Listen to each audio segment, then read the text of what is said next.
Welcome to the Sanskrit Podcast, where the ideas of ancient India meet the modern world. Today we have a very interesting topic, creation hymns.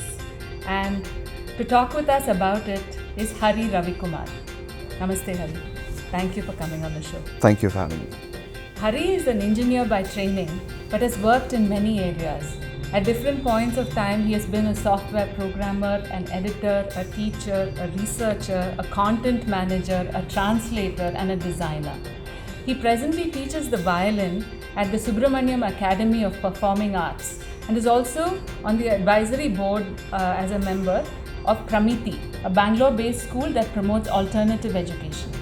He's the co-author of a wonderful book called the New Bhagavad-Gita, and two other books which he co-wrote with Dr. Koti Sri Krishna. Today we will talk about creation hymns with Hari.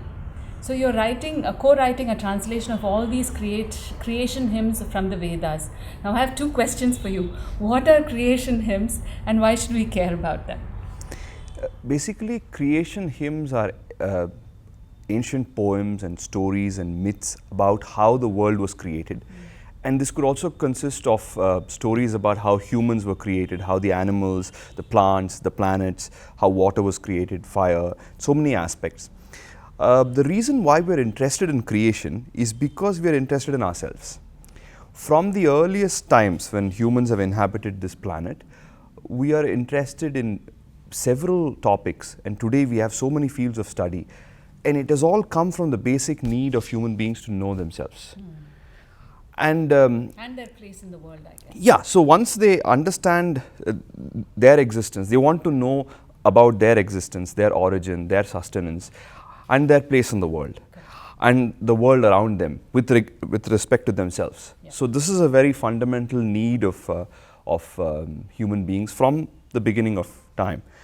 And when we encounter something, first we experience it, and only then can we actually intellectualize. So initially human beings are kind of working on survival and trying to get food and sustain themselves. But as life became a little more secure, stable and certain, then I think they began a series of questions that came about. How did this happen? How did the universe get created? And why it's relevant to us today is because understanding creation, and creation can happen at many levels, right? So there is creation of something very material, like cooking a dish is a creation, or a creation of an idea, right all the way up to creation of galaxies and universes. So creation can happen from this moment to the whole universe. Yeah. So I think understanding this creation at different levels helps us understand ourselves, and gives us self-awareness. And that is why in the Brihadaranyaka Upanishad, there is a very nice quote that says, one who understands this creation becomes a creator of the creation. Because by understanding it, by knowing how something is done, and by trying it out, one becomes a creator oneself. Knowing your place in the world. And what is fascinating to me as you speak is that you're engaging in a sort of time travel to the past and trying to figure out what they thought. But let's get to that. Hari, just explain to me about, everybody says Vedas, Upanishads. Can you talk a little bit about the hierarchy or the differentiation of the canon? Okay, so basically Vedas are the oldest known treatises to humankind. Given the information that we have today, the Rig Veda Samhita specifically is the world's oldest text as we know today. And the way we have four Vedas basically, Rig Veda, Yajur Veda, Sama Veda and Atharva Veda. And in the Yajur Veda, because of certain historical reasons, there were two branches, Krishna Yajur Veda and Shukla Yajur Veda.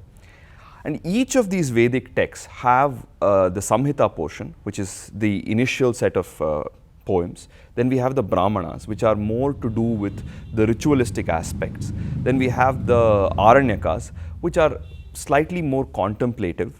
And then we have the Upanishads, which are deeply insightful. So in some sense, you can connect these four Samhita, Brahmana, Aranyaka and Upanishad to the 4 stages of a person's life, which again traditional Indian system has evolved of Brahmacharya, Grihastha, Vanaprastha and Sannyasa.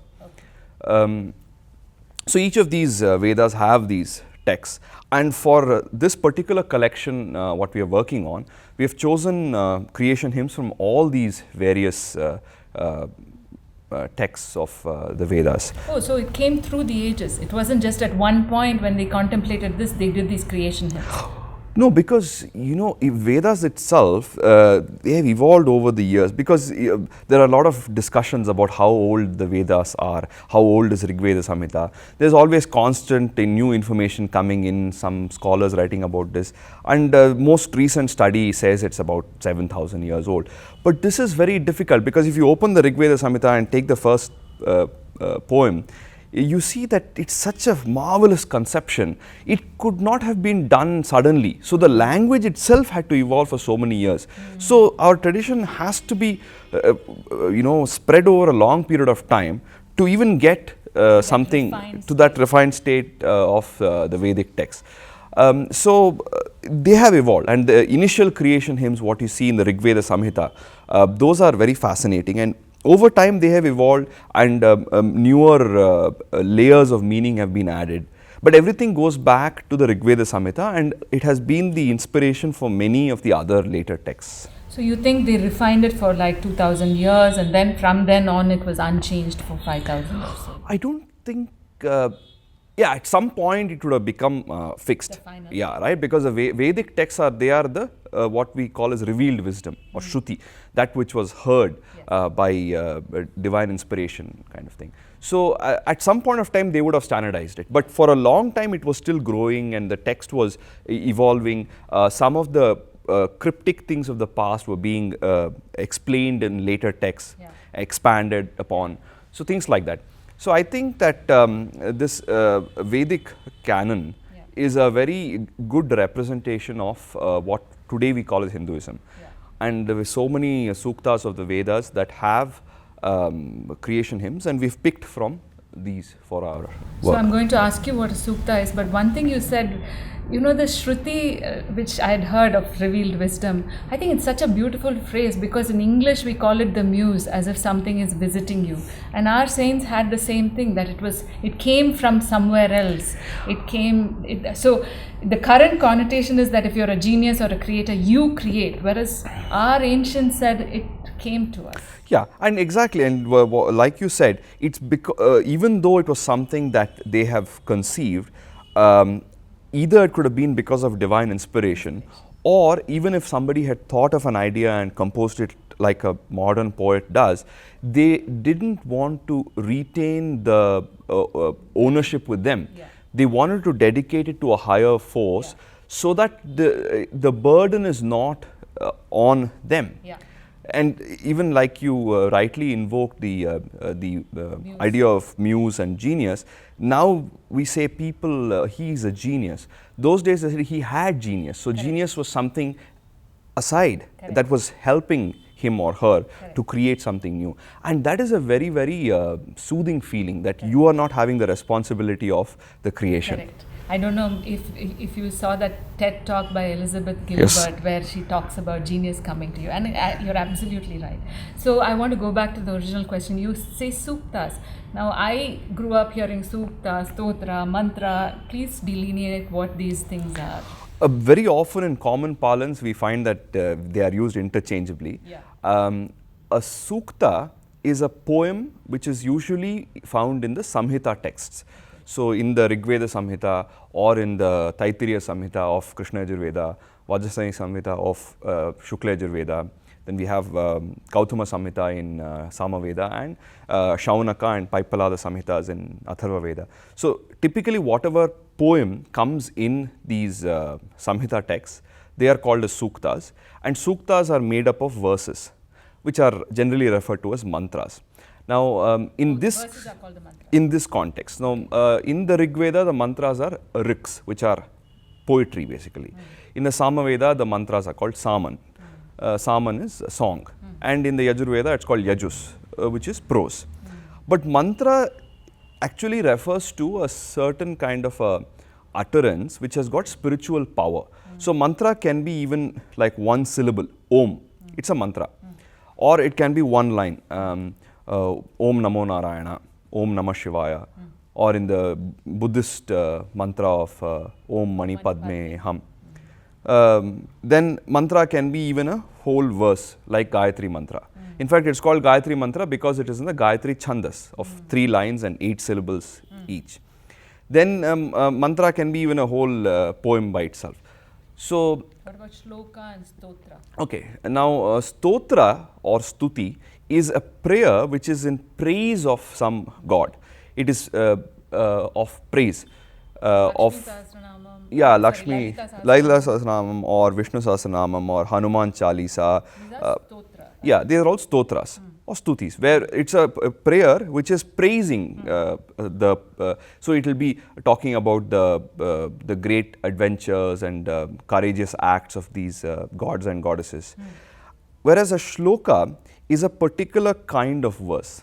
It is inspired by the Vedic Anushtup Chandas, or the 4 lines and 8 syllables each. And it's inspired by that. And most of the Ramayana, Mahabharata have been written in the shloka style. So it's a kind of a perfection of the Anushtup form. And it refers to this 4 lines, 8 syllables each, or sometimes people write it as 2 lines and 16 syllables each. So it's a particular kind of poetic meter. Okay. So going back to creation hymns, one of the things that we've talked about is how they are appearing in every culture. Of course, all the religions, the major religions, Judaism, Christianity. Christianity has Genesis 1 and 2. Quran has its own version of the creation myth. And then, of course, you have the folk tales, the cultural wisdom. Like in Greece, for example, you have Hesiod's Theogony, and then most recently, we all saw the television series The Power of Myth, in which Joseph Campbell talks about all the creation myths all over the world. So, given that everyone from the Pima Indians to the Basari people of West Africa, it seems like all over the world there are creation myths. How are we different? How are the Indian creation myths different, the Vedic ones? So you're absolutely right in saying that almost every culture in the world has some kind of a story or a myth or a poem about how we arrived, how the universe was created. And you will see very often that their creation myths have a very strong flavor of their geographical conditions. So it's about how the world was created, and for them the world was what was around them. What is remarkable about the creation hymns in the Vedas is the sheer quantity. Everywhere in the world, if you go to, like you said, the major religions or the different folk tales, they have 1 or 2 or 3, 4 different versions of stories. In the Vedic texts, there are more than 30 different themes of creation. So one is the quantity, it just beats like any other culture. Second is the variety. So even, for example, you take Genesis 1 and 2, it's kind of similar, it builds, it's almost like part 1 and part 2 of a novel. But if you take the creation hymns in the Vedas, there are so many varieties, so much of variation in their idea, and yet they have a common theme that one became everything. So do you want to talk about these variety, what are the various ideas now, or shall we do it later? I'll just mention another thing about the Vedic hymns. Not only are they so numerous, and not only do they have the diversity, but they also are very profound, because it's very easy to be prolific and churn out pot boilers. So it was not like that. They had a lot of a lot of quantity, variety, and depth. And at no point of time did they forget the aesthetic beauty of composition.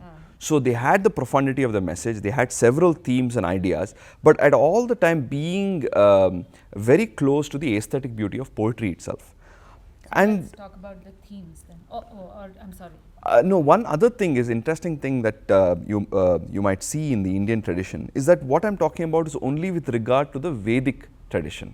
This is only creation hymns from the Vedic text. There are so many other creation hymns, going into the folk tales of Puranas, the Darshanas, or the different schools of philosophy, and then the several folk tales, and even in the Mahabharata, for example. So this is an ocean, and this is we are talking only about only the Vedas, and which is, like you said earlier, that this has been kind of standardized at some point. Whereas the Puranas and other things have been growing constantly over the years. So that is the remarkable aspect of our creation hymns. Come back again to this. I guess they were obsessed with figuring out how they came and where they came. So what are these themes, Hari, that we are talking about? Okay, so there are many, like I said, about more than 30 themes. I'll just try to speak about a few of them. The most famous and probably one of the oldest is this creation hymn called the Nasadiya Sukta. Nasadiya Sukta is from the Rig Veda, the 10th book, and that talks about creation in a very speculative way. Then we have, for example, the Hiranyagarbha Sukta, which talks about the concept of Hiranyagarbha, or the golden embryo, and from which everything else came. Then we have the famous Purusha Sukta, where Purusha, the primordial human being, became the source of all creation. Then we have the Vishwakarma Sukta, where Vishwakarma, or the divine carpenter, or cosmic architect, or one who's the maker of everything, Vishwakarma.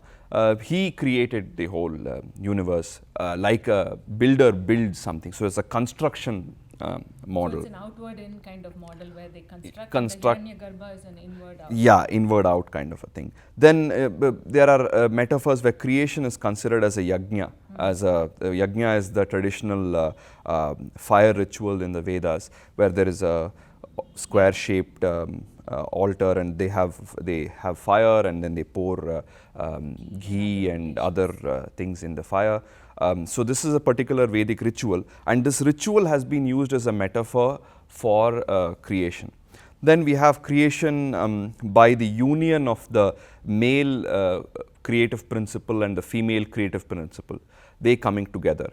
And by that, everything else coming into being. Then also you will see, especially in the Rig Veda, lot of reference to the egg and chicken paradox, which asks which came first. So they say this came and then this came. So Aditi was born from Daksha, and Daksha was born from Aditi. This kind of circular thing. Yeah, we find that reference to this paradox in several of the hymns. Then we also find creation by Prajapati, who is the lord of the creatures. Now Prajapati of the Vedas became Brahma in the later texts, in the Puranas, the god of creation. But the original version is Prajapati. Then we have a creation from tapas, creation from sweat. So the first being was intent on creating another one. So he worked very hard, and he was sweating. Yeah, from his sweat came everything. Yeah. Then there is in some texts you have creation from Om. Everything came from Om. So Om has 4 different parts. So from each of the parts, creation happened. And creation from prana, or breath. Creation from mind. Like this, so many things you will find in creation from the skambha, or the cosmic pillar, the axis mundi. Why do you think? I mean, why do you think they speculated on so many variations? Is it what was the mind of the people who came up with these things?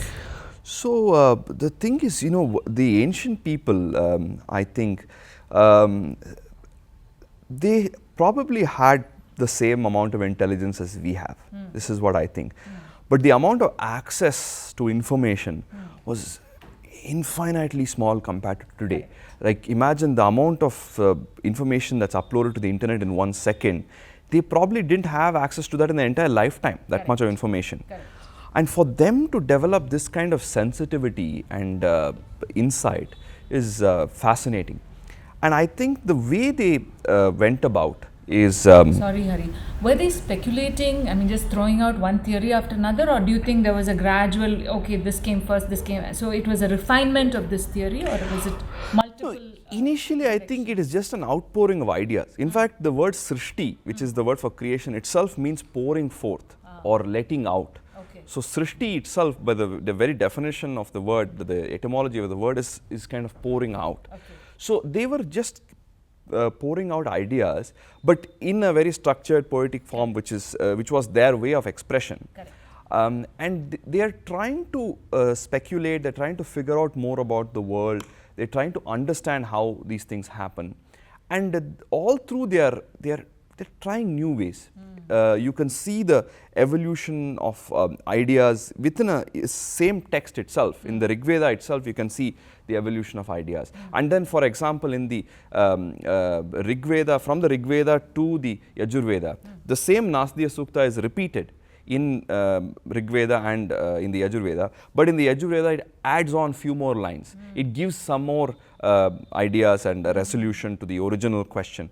So like this we can see that they are constantly thinking, trying to understand, and they are expressing everything in poetry because they can't be direct.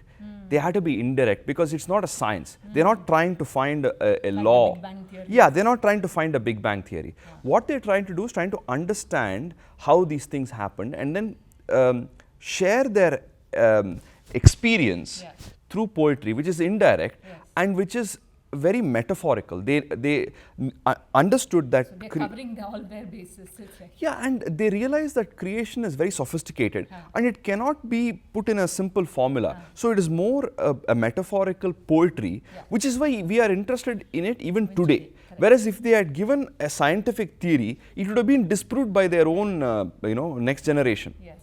So very smart approach. So they are parallel processing, at the same time they are refining the same Nasadiya Sukta. And yeah, for example, Purusha Sukta appears in all the Vedas in different forms. So like this you will find that the same theme, the basic idea is one became everything, but using this they come up with so many variations. So I think they were very aware about the limitations of their own world and understanding. Which is, I think, remarkable. Yeah. So, as we come to the end of the program, I think it's phenomenal to realize that our ancients have been thinking on these lines for 7,000 years almost. But in today's world, is there some sort of a takeaway that we can get from this program, or if people want to read the Nasadiya Sukta and the other prose, what will they get out of it that would be useful to them in our life? I'll just read a couple of lines to give you a sense. So this is from the end of the Nasadiya Sukta. He says, "Who then knows when it first came into being? How did all this come into existence? Did he create it or did he not? He who sees it all from high above, he knows it or he does not." So there's so much of openness and speculation and self-awareness of these people. It's remarkable that we find this openness ingrained in our tradition. And then I'll read the last line of the Vishwakarma Sukta, which is basically has two parts. And basically it has how Vishwakarma created the universe. And he ends, "He who created everything, nobody knows him. A gap of awareness separates him from the world. The people of the world are mostly enveloped by ignorance. They are full of pride, preoccupied with sensual comforts and driven by selfish motives." So you see how the ancient people, starting off with something about creation of the universe by Vishwakarma, come down to a very basic human failing of having desires and seeking unnecessary caught up in the sensual world, luxuries. Yeah. So therefore, I think the import, the takeaway is that when we understand that one became everything, when we understand that we are all coming from the same source, then with that real understanding, one cannot have hatred for another. One cannot let go and indulge excessively in physical desires because he or she understands the ephemeral nature of human life. When you look at the universe and you understand your place in it, then you develop humility. So, although you're starting off with trying to understand how the world came into being, you end up with a sense of joy, sense of humility, sense of wonder, which I think is very remarkable, and which is why we are even now interested in some of these ancient texts. Has it changed you, Hari, just reading through this and brought out all these qualities you described? Oh, absolutely. I always remember, for example, when I was young, every time I went to the planetarium and saw the pictures of the universe, for a few days I would be lost, because you realize how insignificant you are in the place of the in front of the cosmos. And this has been a similar experience working on these hymns and trying to understand the minds of the ancient people, and also trying to contrast it with the modern day knowledge of the universe. It has been remarkable, and it has been very humbling to realize that well, we are very small, and at the same time it's also reassuring that even though we are small and insignificant, we have a place, and we are here for a reason, and we have to work towards fulfilling what we want to do. So I think it serves both the purposes. And with those beautiful words, find your place in the universe, realize that you're part of a greater whole. Don't be caught up in this minutiae of everyday life, and be a creator as well. I think what a way to end the episode. Thank you so much. Namaste. Thank you.